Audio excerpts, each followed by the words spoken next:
Hey there. It's been 2 months.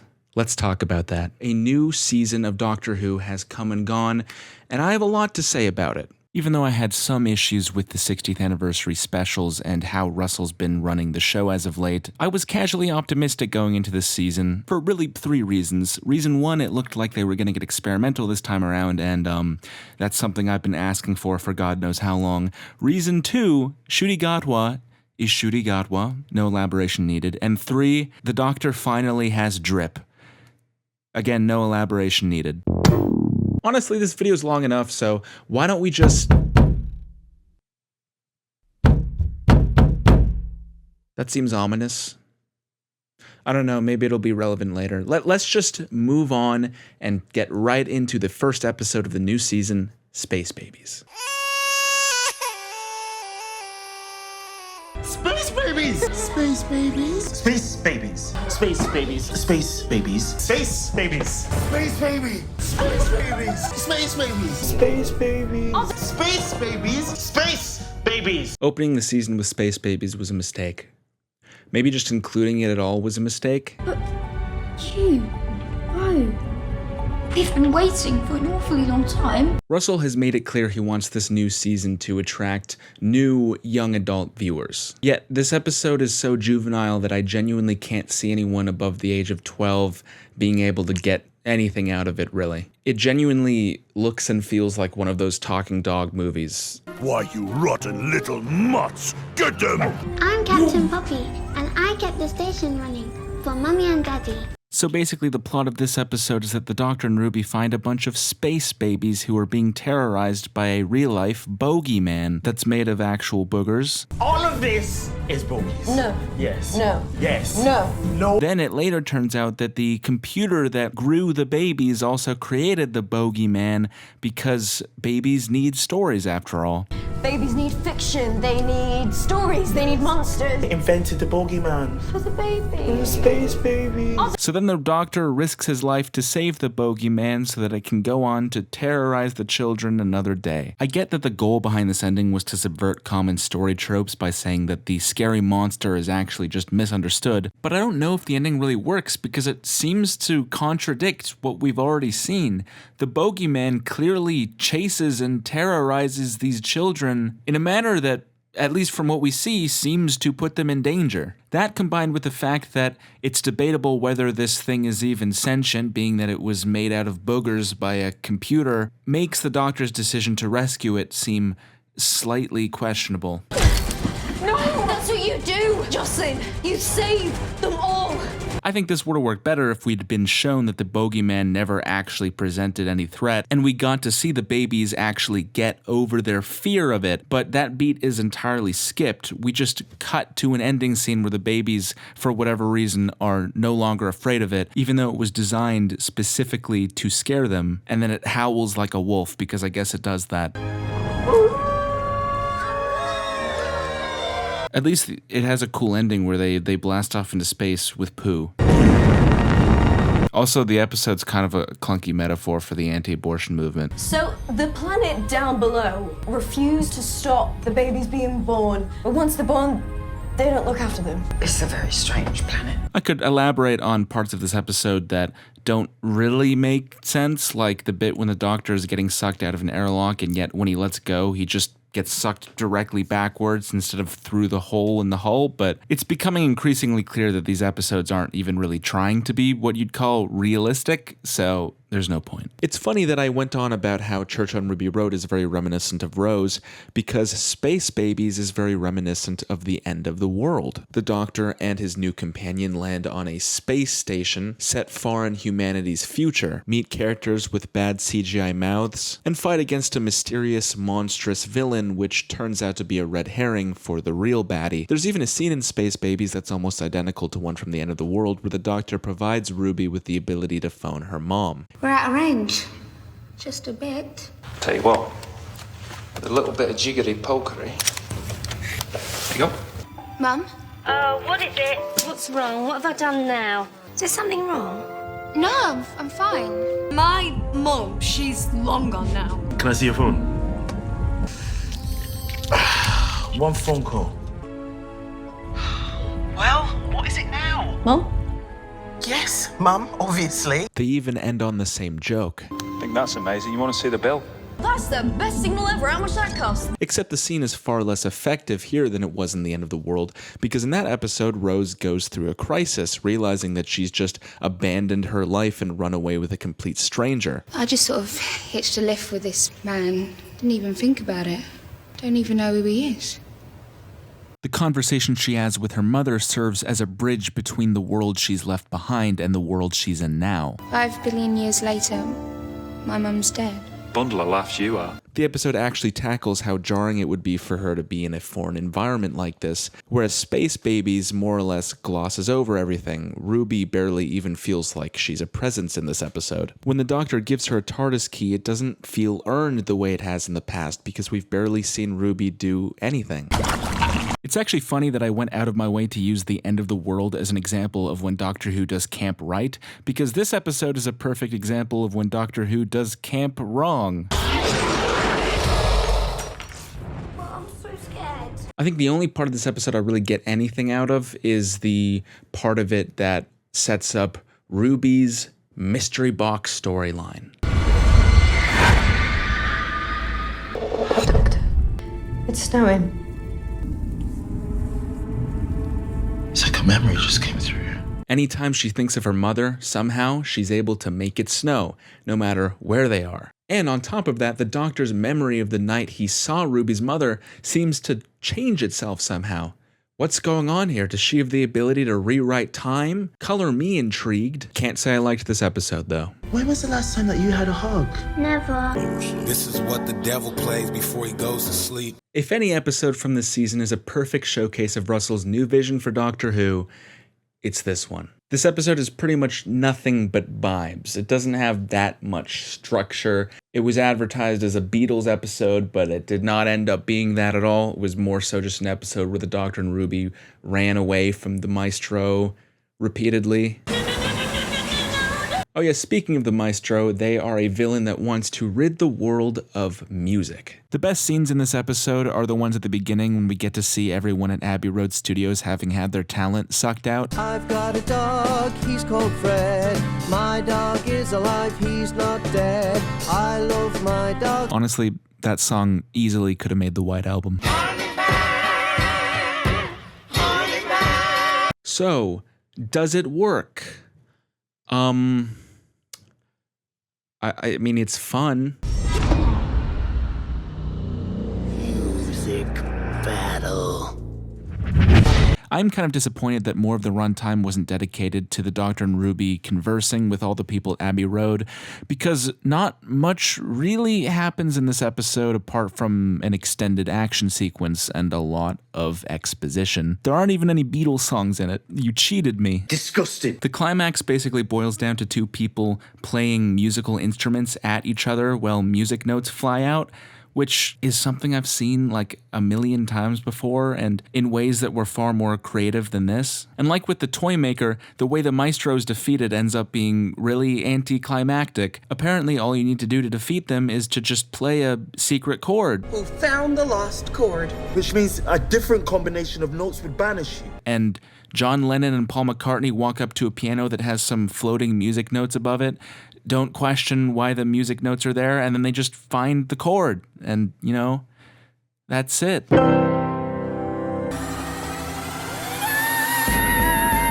lost chord is just a C major chord.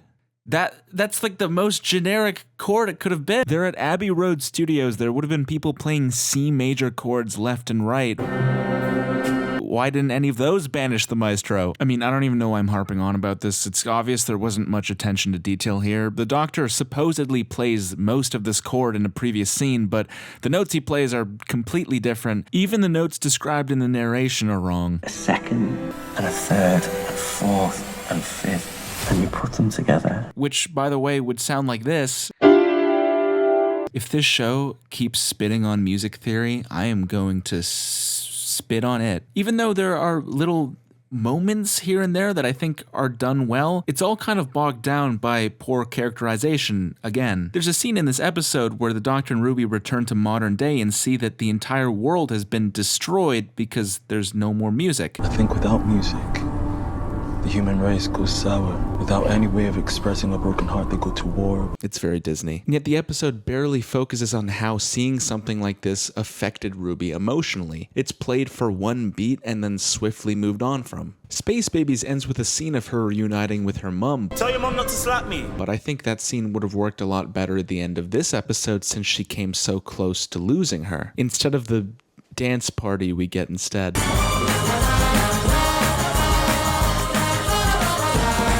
I think this dance party is a perfect representation for how the show is moving closer and closer to pantomime. Like, is this actually supposed to be happening in universe?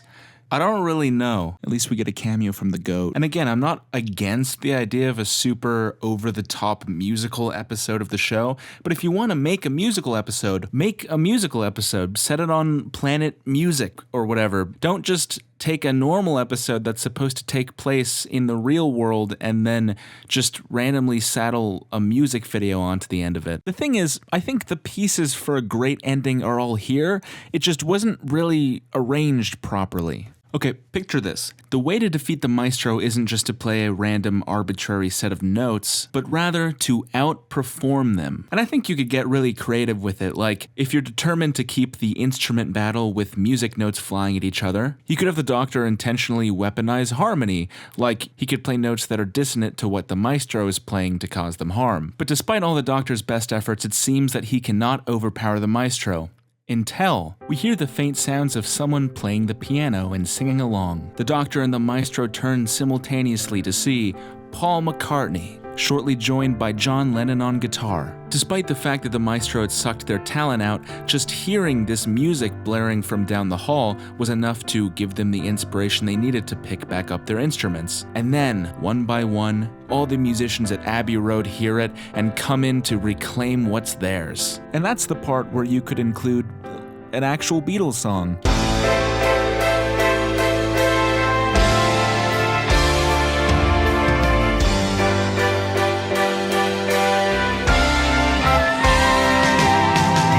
Thus, we'd get the world's most legendary jam featuring the Beatles, Cilla Black, and everyone in between. And that's what it would take to defeat the maestro. Talent, the very thing they were trying to get rid of. The ending in its current state feels like it's trying to go for something similar, but it's just so underplayed that it barely even comes across. I hate to say it, but I kind of feel like the script could have used another draft or two. What the fuck?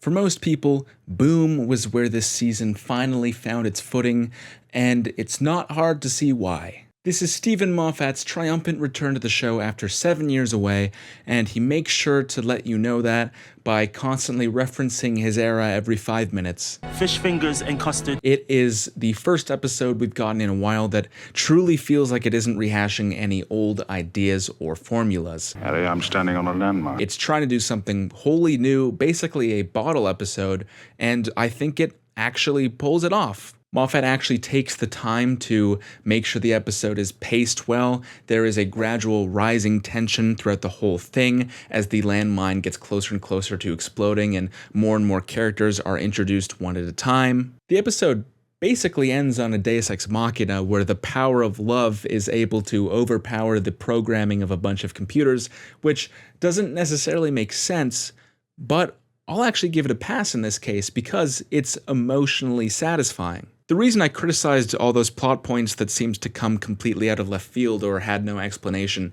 in previous episodes is because there it just felt lazy and like the episode was running away from all these potentially interesting questions it had raised. At the very least here, it feels like the conclusion of the story is building off of pieces that had already been established, like the fact that this father was killed and the last thing he thought about as he died was his daughter. My next of kin, Splice. She's my daughter and I'm exclusively responsible for her. Please! Leave a message at the tone. Kiss, kiss. So when his consciousness is uploaded to a weapons manufacturer's computer systems, he's able to dismantle the entire thing just to protect his daughter. Virus alert. Virus out. Kiss, kiss. Kiss. Kiss. Kiss. It's corny, but cute. And Moffat's cutesiness in general works well in small doses. What survives of us is love. This is yet further proof that Moffat is a great Doctor Who writer when he's not the showrunner. So all in all, this is the first episode of the season I have positive feelings towards. What is social distancing and why do we need to do it? 73 Yards is an episode I want to focus on because it's what I've been asking for from the show for a long time. The Doctor steps on a wire and somehow breaks some kind of ancient Welsh magic circle thing, which causes a curse to be put on him and Ruby. He disappears and doesn't show up at all until the end of the episode, and Ruby, left all alone, notices that there's a woman who's always 73 yards from her, and anytime someone talks to this woman, they will immediately grow to hate Ruby. Disengage. Even her own mother. What's she saying? Mum, whatever she's saying, just don't... Mum, don't listen to her! Please don't do this to me, Mum! Mum, don't do this to me, Mum! And this just keeps going. The episode follows Ruby as she grows old. You can tell she's old because she wears glasses. And this mysterious woman never stops following her. Oh, and Britain elects a fascist sex offender as prime minister. Conceptually, this feels like something we've never seen from the show before to an even greater extent than Boom. Sure, if you wanted to split hairs, I guess you could argue it's kind of similar to Turn Left. The Doctor's gone and the world turns to shit. We follow his companion over the course of years as Britain becomes fascist and her relationship with her family deteriorates. And the episode ends with her dying in such a way as to change the past and restore the main timeline. Okay, they're very similar episodes, but still, this episode's execution is what makes it stand out for me. It actually takes the time to properly explore this idea and make it its own. I love the way the episode has no title sequence. I love the way that it's shot. Doctor Who is finally pulling off close-up shots properly. I'm so proud to see it. However, the most controversial thing about this episode is its ending. We find out that the mysterious woman was Ruby all along, which is never really explained. Then Ruby somehow alters the past and prevents the Doctor from stepping on the wire, which is also never really explained. And then the episode just ends. We find out nothing about this curse, why it happened, or how Ruby broke free of it. We don't even find out what Ruby said to all those people to make them hate her. And a lot of people hate this. And I wouldn't say that I love it either, necessarily, but this is the one and only case where I think that it kind of arguably works to withhold answers from the viewer. The reason is because here, it's arguably a theme of the episode that this curse is beyond our comprehension, and the lack of answers makes it more creepy and mysterious. It's kind of like a folk horror film in that. That's not me saying that the episode would be worse if it made sense, but the episode's so well done that it's enjoyable either way, especially when Ruby starts weaponizing the woman against the Prime Minister. And 50 minutes later, Roger Ap William resigned from the office of Prime Minister, refusing to give any reasons. However, as a counter-argument, I will point out that Turn Left also leaves things very mysterious. We never really find out much about the people who were after Donna, or how they can somehow change people's past decisions with a beetle thing. But we did know how Donna defeated them. They were somehow able to influence Donna's past to prevent her from ever meeting the Doctor, leading to his death. So to defeat them, she's able to go back in time and sacrifice her life to cause a traffic jam, forcing past Donna to turn left and restore the primary timeline. The episode is still left mysterious, but the ending is a little more satisfying because the resolution comes about as the result of our main character's sacrifice, instead of just kind of happening on its own for reasons unknown. And I think Russell did kind of miss an opportunity to make the ending connect up to what we'd already seen in a satisfying way. It seems like future Ruby is somehow telepathically sending a message of don't step to her past self. Is she? Who? What, over there? All right, Ruby. All right. Oh, no, don't step. But this, of course, doesn't explain why everybody else reacted the way they did when they talked to her. However, if the message had been step away instead, then you could argue maybe she was implanting that idea into all of their heads and that's why they ran away. An idea that doesn't work nearly as well with the phrase don't step. So yeah, this episode could have been a little more intuitive, but I feel like there was some actual intent behind the decision to leave things muddled here, whereas in other episodes it just comes off as feeling kind of lazy. So all in all, this is a massive W for the new season. Dot and Bubble is another episode that kind of tries to throw off the traditional Doctor Who formula, which I like. It's basically a Black Mirror episode with the Doctor just popping in and out every now and again. The episode centers on this rich kids society that are all obsessed with social media. Dot and Bubble. Hi there, Lindsay. Such a super day. Turn left. Forward. Forward. Forward.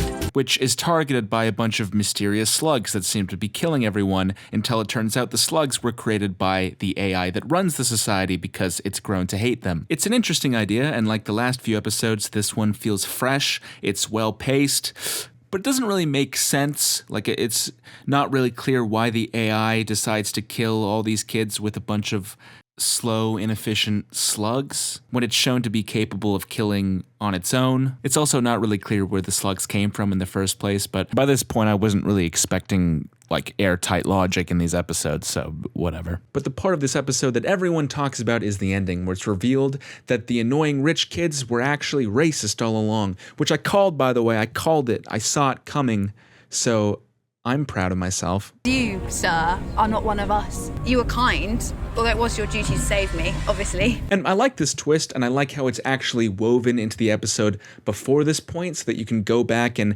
view it in a whole new light once you realize that these people are even more shitty than you thought they were. Just give him a shot, okay? I think he's not as stupid as he looks. However, one thing I will point out is that this episode, again, is clearly based on Black Mirror, but usually in a Black Mirror episode, when it presents a new idea or piece of technology, it shines a very positive light on it initially, and then gradually throughout the episode, it will peel back more and more layers until you see that this thing is terrifying. It encourages the audience to look at the issue from multiple perspectives, how it could be viewed as utopian and how it could be viewed as dystopian. In this episode, this society is clearly shitty and awful from the jump. I don't know how to walk. What do you mean? I don't know how to walk without the arrows. You don't know how to walk? Without the arrows. You don't know how to walk without the arrows. There's never a point where anything is portrayed in an even remotely positive light, so the episode feels a little flatter than a Black Mirror episode might. Like, it basically just goes from rich people suck and social media is rotting your brain to rich people suck and social media is rotting your brain and they're racist. I think the episode might have worked better if it managed to make the society actually seem utopian in some way at first and then peeled back more layers as it went. But still, the episode's decent. Powerful anti-grav cycle combination device. Anti-grav? I thought the word gravity became mavity. Russell? Sack Russell T. Davies. Ha! Gay! This is the only episode of the season written by new writers, and what do you know? It's pretty decent. Best pacing of the season, best character work of the season, just a thoroughly enjoyable episode. Who'da thunk it? Okay, again, it's not perfect. It does feel like it's recycling an episode formula that's been done to death. Alien shapeshifters are invading human history. The ending also doesn't make sense again, but like, fuck it, I'm not even... And the romance at the center of the episode, aka the Doctor's crush on Jonathan Groff, feels a tad rushed to me and also a little bizarre considering that Jonathan Groff's character is a murderer, so why would the Doctor be, like, into that? It says you're hot, does it? I'm sorry, no, it's broken. I'm honestly just not a huge fan of the Doctor being horny in general. Squeeze into a skirt that's just a little bit too tight. I've always preferred it when he's depicted as asexual, but there are enough positives in this episode for me to look past all that. And we owe it all to the fact that Russell T Davies got in a public argument with the creators of Loki.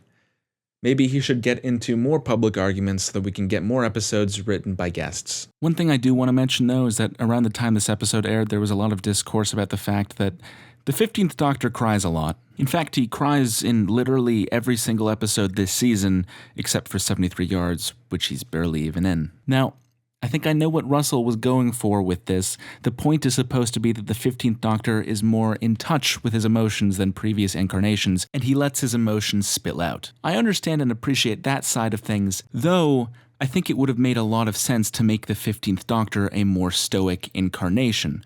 Why? Because he's established as the healed version of the 14th Doctor capable of controlling his emotions. How many died down there? You can't save everyone. We're Time Lords. We're doing rehab out of order. The only time that Russell conveyed to the audience that the 14th Doctor is broken inside without just having another character say it was the time we saw him have a meltdown.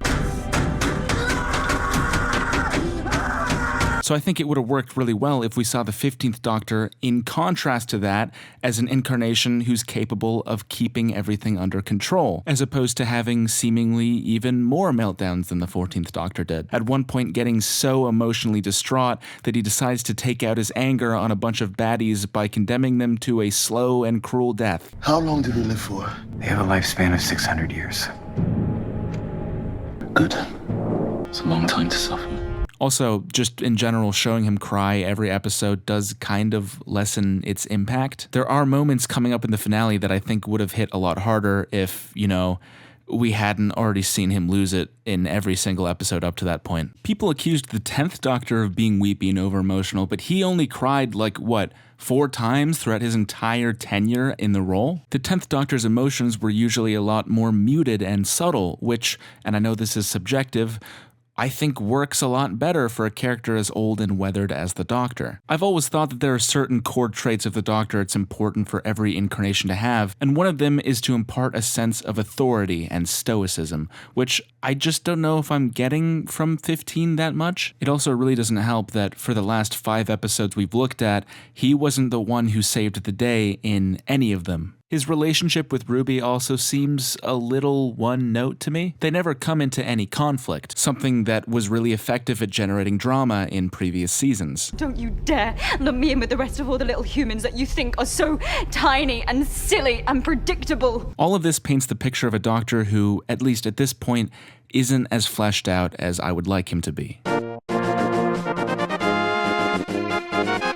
I don't have much to say about Legend of Ruby Sunday because it's basically just set up for the finale. For most of the episode, Ruby's trying to figure out who her mom is. It's Ruby Bird. In 2004? There she is. That is more than just a glitch. It's like she's shadowed. But then everything gets sidetracked when a villain from Classic Who called Sutek shows up, and it turns out he was the one who waits all along. In the goofiest reveal ever.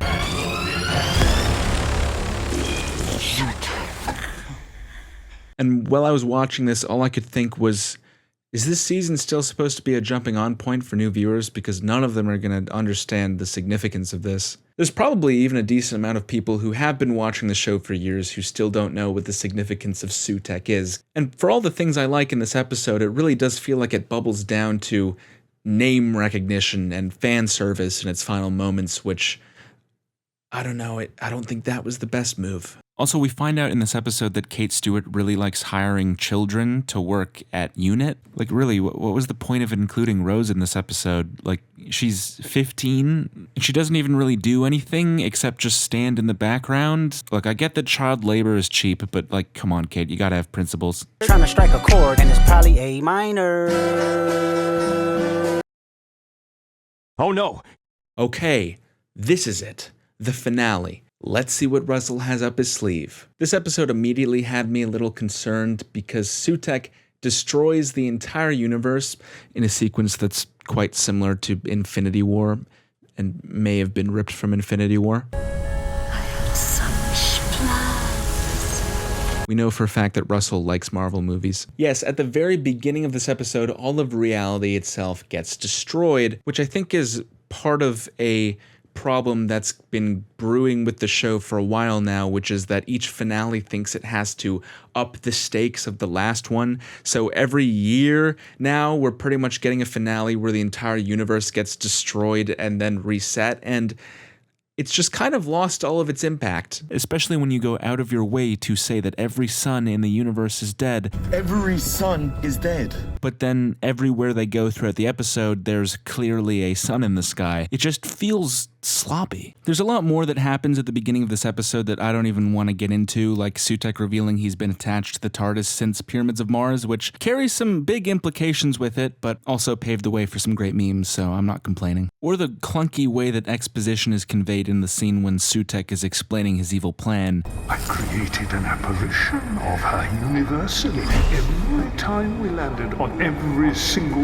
world. I bring Sutekh's dust of death. At one point, the Doctor just pulls out a space iPad and starts watching scenes from Pyramids of Mars, and I can't help but feel like there could have been a more creative way to convey this information to the audience. Or how weirdly easy it is for the gang to just create a new TARDIS once Sutekh steals theirs. Or the jarring tonal whiplash of going from a scene where everyone in the universe dies to a wholesome comedic scene where the Doctor, Ruby, and Mel are trying to fly the memory TARDIS. Can it fly? No idea.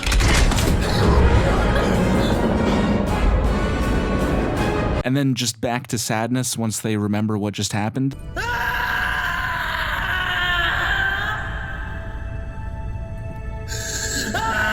But let's just jump forward to the third act. So, it seems completely over for the Doctor and Ruby. Sutekh is an invincible, all-powerful god who holds all the cards. How could the Doctor possibly get out of this one?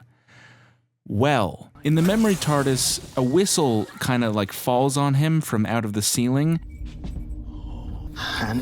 And when he's confronting Sutekh, he blows the whistle, and a random laser that was not set up before this at all shoots out of the real TARDIS at Sutekh, and the Doctor and Ruby put a dog leash on him and pull him into the time vortex.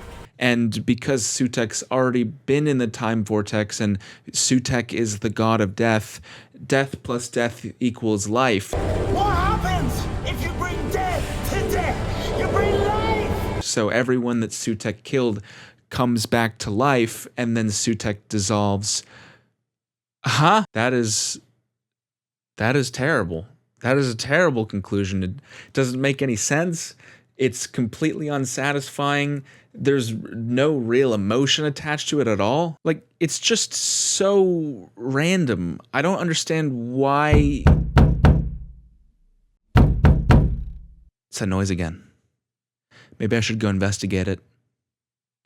Then again, I could just sit here and draw it out a little longer. You spend all this time teasing the one who waits. The one who waits is almost here!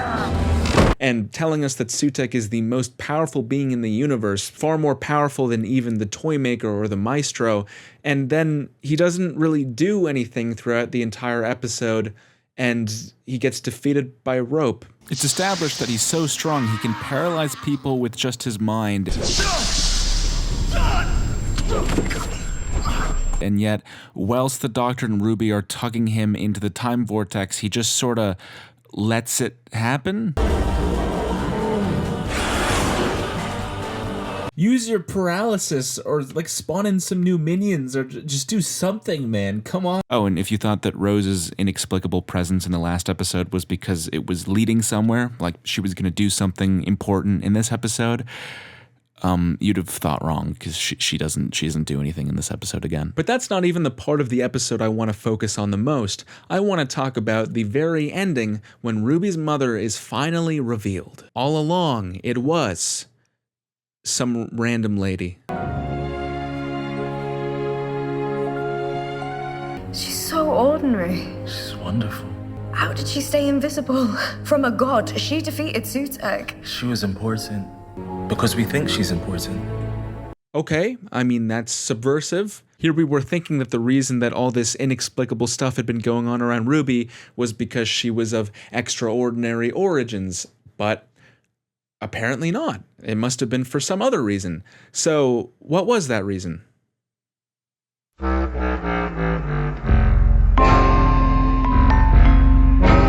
was that reason? What's the explanation? This episode provides no clear explanation for anything. We don't find out why or how Ruby could summon snow into existence with just the power of her emotions. Yeah, I know some people say that it was Sutek doing this, but we never get an explanation for how or why he was doing it, nor does the episode ever really confirm it. We don't figure out why the Maestro seemed terrified of Ruby's presence, like she wasn't supposed to be in this universe. That's wrong. What do you mean? There's a hidden song deep inside her soul! We don't find out why the Doctor's memory of the night Ruby was left at the church rewrote itself as if time had been altered. My memory of this keeps changing. Time keeps changing. Also, if Ruby's mom was just a regular person who works at a hospital, why couldn't she be found through DNA tracing? There is no trace of your mum. None of these things have answers. Okay, Russell does provide us with one answer. We find out that the reason that Ruby's mother pointed menacingly at the Doctor wasn't because she actually knew he was there, but because she was pointing behind him at a lamp post that said Ruby wrote on it. And why did she do this? She was pointing out the name of the road. She was naming you. Oh. Yeah, she was just naming Ruby. Just disregard the fact that there was literally no one else there to even see her point at the sign, and the fact that the sign wasn't there in previous episodes and was only added in the finale. Yeah, this doesn't work. Everything about this gives off the impression that Russell came up with a super hooky mystery, the snow, the point, the clues, everything, before he'd actually come up with the answer. And when it came time to write the answer, he was more concerned with writing something that would derive shock value than writing something that was actually a satisfying or even sensible payoff to what he'd already laid down. Russell actually says directly that the reason he did this was because he liked it in The Last Jedi when they confirmed that Rey's parents were nobodies. This is kind of my reaction to, bear with me now, those Star Wars films. The second film said that Daisy Ridley was nothing special. There was nothing special about her parentage. She just got the Force. Ordinary. She was just ordinary. An ordinary person with the Force. And then the next film, they changed it all so that she was the child of the Emperor. So this is my reaction to that. I love it that you did this. She's not the daughter of Sutek. She's not the daughter of the Time Lords or Rassilon or something like that. So this is basically ripped out of Star Wars, except even in The Last Jedi, a movie I personally have very mixed feelings on, it's pulled off way better. Like with Ruby, Rey finds out that her parents were nobodies, and before Rise of Skywalker came and fucked that all up, this was actually kind of meaningful. Rey wasn't one with the Force just because of her bloodline or some kind of divine right. She had earned it for herself, and when she finds out who her parents really were, all that's shaken is her own personal belief that her parents must have been important people. Here, on the other hand, the whole story up to this point ceases to make cohesive sense if Ruby's mother was just a normal person, because it contradicts everything we've seen. And it doesn't feel like it carries the same message as The Last Jedi did, where that movie turned the question of Rey's lineage back on her as a way to further her own character arc as she learns more about herself. Here, it doesn't feel like Ruby has any arc to speak of whatsoever. Ruby doesn't seem to learn or change as a result of learning who her mother is, nor does she really face any hardships to get to this point. Compare this to Russell's old season finales, which admittedly did have problems with Deus Ex Machinas, but all centered around the theme of sacrifice. The Doctor has to sacrifice his life to save Rose. The Doctor has to sacrifice his relationship with Rose to save the Earth. Martha has to sacrifice her well-being and her family's well-being to save the Earth, which ultimately leads her to turn away from the Doctor. And the Doctor loses the only other living member of his species. Or so he thinks. Donna has to sacrifice herself to save the universe. Even in the end of time, the Doctor has to sacrifice himself just to save Wilfred. This is where the drama stems from, and I can't help but feel like it's lacking in Empire of Death. And the ingredients for Ruby to have to make a sacrifice were right there. It's established that Sutek, for whatever reason, really wants to know who Ruby's mother is. Show me the name. Show me, child. But can't find her because, fuck if I know. So he tries to get the information from Ruby, and before he can see it, she destroys it. Waiting for so long. You great big god of nothing. If this had been Ruby truly giving up the one chance she ever would have had to find her mother, then the scene would have been more impactful, but she'd already looked at the monitor before she destroys it, so she's not really sacrificing anything at all by smashing it other than, like, a new gaming monitor. Ruby actually gets on with her birth mother so well that she starts referring to her as her real mom. But she never told him, my mum. My real mum. Which I feel personally is a little disrespectful to the person that actually put in the work to raise you. And at the very end of the episode, Ruby reveals that she will be leaving the TARDIS because she wants to go find her dad. Oh my god. They think they found him. My dad, William, they think... So we've got to go, and... I'm sorry. And I just didn't feel anything while watching this scene. It didn't feel meaningful at all. Even similar companion exits like Martha's back in Series 3 resonate with me a lot more. Martha also leaves the TARDIS of her own free will, but there it really feels like the conclusion to a series-long character arc. After spending an entire season being infatuated with the Doctor and constantly being overlooked, she finally decides to put herself first. That in tandem with the fact that her family was put through hell in her last adventure with the Doctor, and she's now disenfranchised. It's not like she doesn't like the Doctor anymore, but she knows that she deserves better. Arthur Jones, you saved the world. Yes, I did. I spent a lot of time with you thinking I was second best, but you know what? I am good. This is really meaningful to me. Spent all these years training to be a doctor, now I've got people to look after. So this is me. Getting out.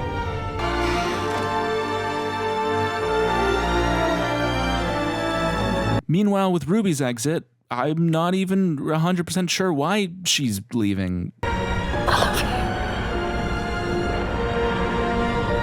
Maybe you could argue that Ruby's arc is learning that she's just a normal person and there's nothing special about her. But she never acted like she was special or better than anyone else around her, and it never seemed like she wanted to be treated differently from others around her. In fact, the only reason she ever would have thought she was special is because the Doctor told her as much. I'm just clumsy. No, you're not.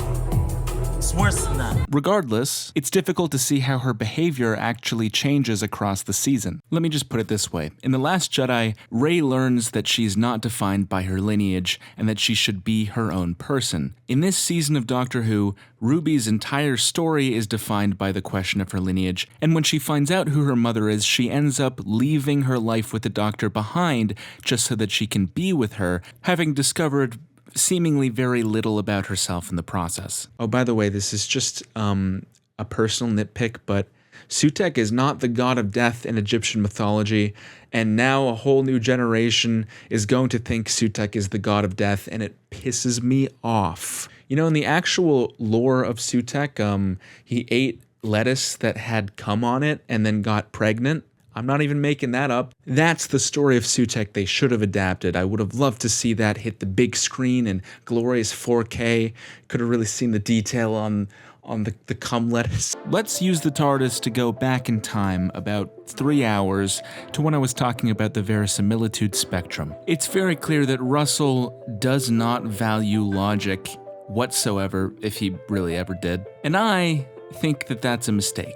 I argued that Doctor Who belongs somewhere around here on the spectrum, and this new season is somewhere over here. It's not just about suspending your disbelief anymore. Now the show actively breaks its own rules, pretty much whenever it's convenient for Russell. He's pretty much openly said that there are parts of the finale that don't really make sense, and even said on the episode's commentary that there was going to be an explanation for where the whistle came from, but he cut it because he wanted the end of the episode to be paced in a certain way. So here in the script, we shot this. He takes the whistle and he goes to a little floor compartment in the TARDIS and he drops it down. So he created the whistle himself and passed the whistle to his younger self. However, it was just a bit much in the middle of a chase, wasn't it? It was like, even I wrote it and I started thinking, what's he doing?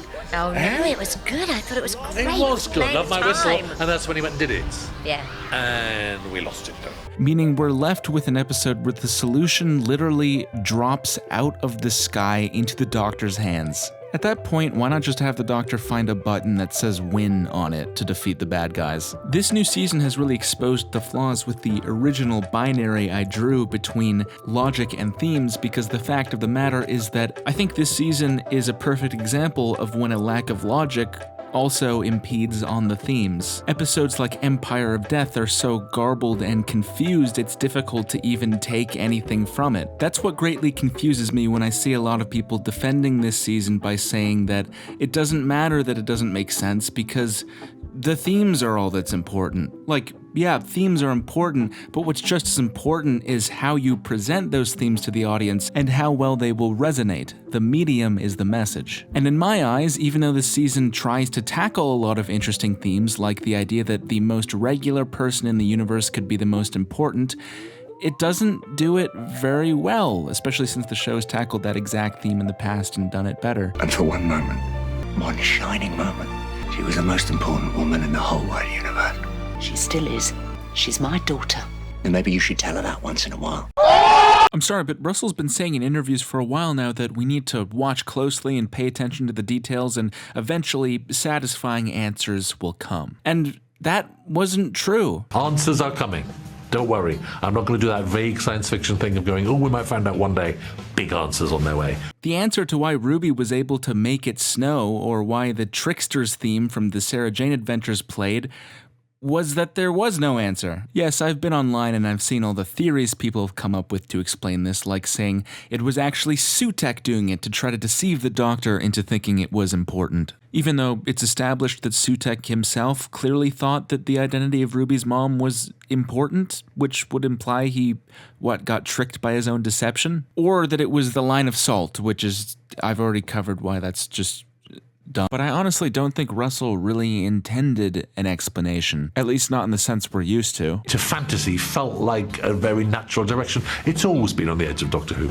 It's always had little nods towards making a science fictional sense of fantasy elements, and I just decided to start dropping the nods and not even pretending that there's any rational explanation to this, that wild forces are at work in the universe. It's pretty clear from the way he wrote it that Ruby's emotions on their own were able to manifest snow in reality because this just isn't really a sci-fi anymore. But again, like I said before, fantasy or no, the story still has to make sense in accordance with its own rules. Like, pretty much any fantasy story I can think of still has clear explanations for why what happens, even if it is the power of love. But here, can every orphan do this, or just Ruby? What about the time it snowed in the TARDIS when Ruby wasn't even there? What about the thing with the maestro? There's no explanation. Though that won't stop fans from trying. And look, having a personal headcanon for your favorite show is completely fine.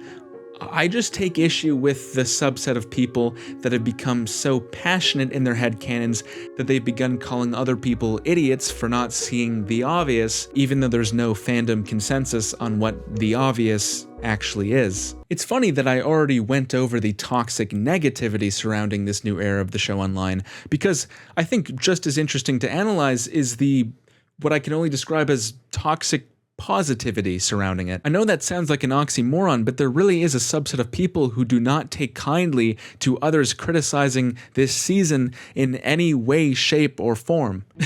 Oh, sorry. Do you need everything to be spelled out to you? Russell is obviously pursuing a more intelligent and subtle form of storytelling this season, and if everything's going over your head, well, that's not his problem.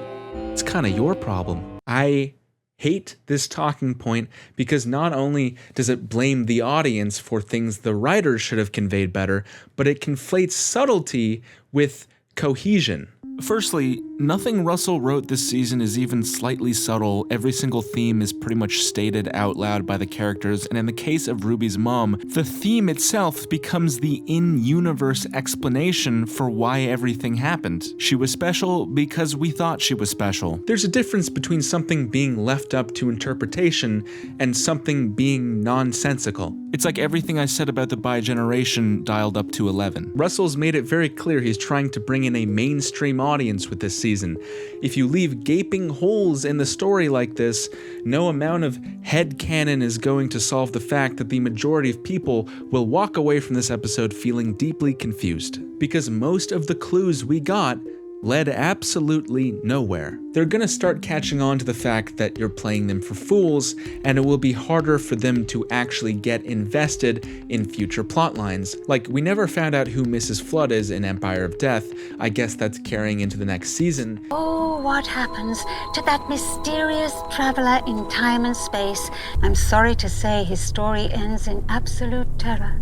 But to be honest, I don't really care anymore. I don't have any reason to believe it will actually have a satisfactory conclusion. And at this point, I feel like it's only here to generate buzz. The same thing is true of this season's other mysterious old woman character played by Susan Twist. Yeah, Russell really honed in on mysterious women mystery boxes this year. This season puts a lot of focus onto the Doctor's long-lost granddaughter, Susan. My granddaughter. Susan. So everyone thought that Susan Twist would be revealed to be Susan in a twist.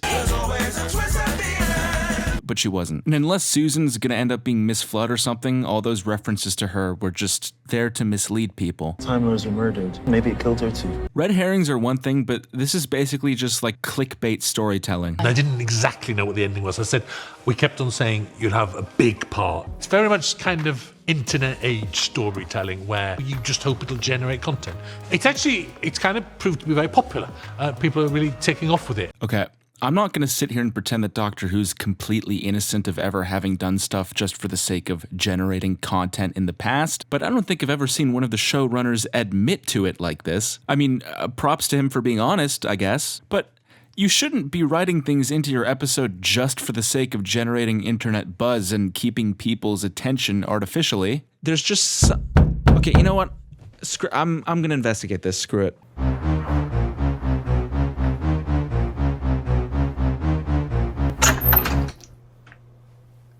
What? There's no one in here. It's just a completely ordinary closet. That doesn't make any sense. Where was the sound coming from? Wait a second. What if that's the whole point? What if this noise was only important because we thought it was important?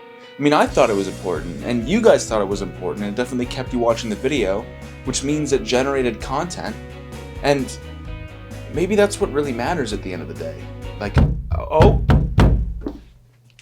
oh no, actually that sound's just coming from my furnace. Our furnace is supposed to make that sound. Unfortunately, it seems like a large percentage of active Doctor Who fans have just kind of resigned themselves to this fate. I have seen a very large amount of people say something along the lines of, okay, yeah, that finale did kind of suck, and it didn't really make any sense, and it didn't satisfactorily wrap up any of the season's arcs, but that's how Doctor Who's always been, so why should we expect anything different? I think if anything's a sign of how long Doctor Who has been stuck in the same place, it's the fact that people have become convinced it can't change. As if it's incapable of reshaping itself, which is what it was literally designed for. Now, it's become a popular narrative to blame Disney for some of the discrepancies in this season. Like, for instance, episode 2 confirms that Ruby's been traveling with the Doctor for 6 months at this point, but then we find out in the next episode that apparently she's never been to an alien planet before.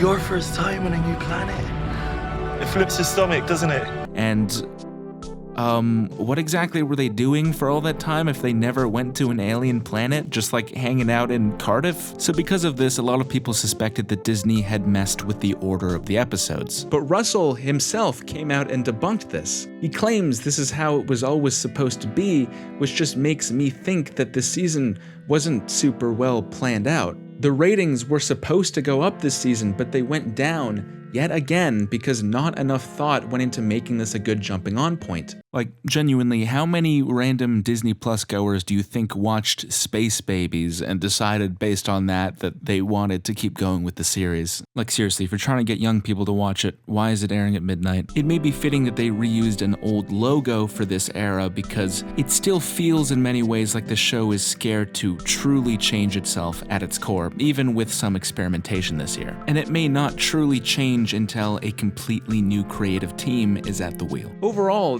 there were some great things about this season, and there was some genuine growth. There is a streak of episodes in this season that I think are genuinely good, but overall, it's still just not clicking, and if I had to become a doctor myself for a second and diagnose Doctor Who, I think the root cause of a lot of its problems is how it's managed. To be more specific, it seems like right now Russell T Davies has complete and total creative control over the show. More questionable decisions or mistakes which would have been caught by more involved writers or producers are slipping through. It's kind of like the George Lucas effect, where one person who was instrumental in the success of an IP gets given complete and total creative control over it, finds themselves surrounded by yes men, and all of their ideas, good and bad, end up making it through to the final product.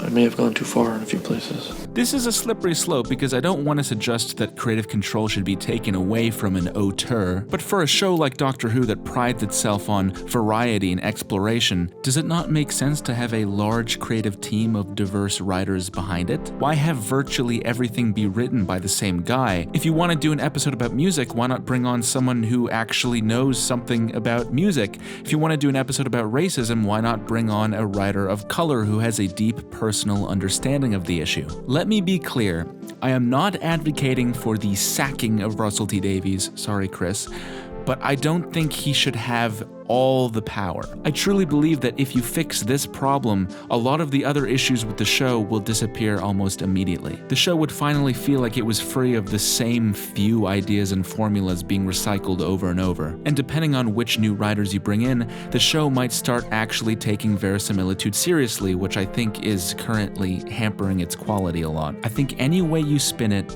it is time for new blood to run through Doctor Who's veins. Who knows, maybe the show's production could even not be extremely scuffed and littered with controversies going forward.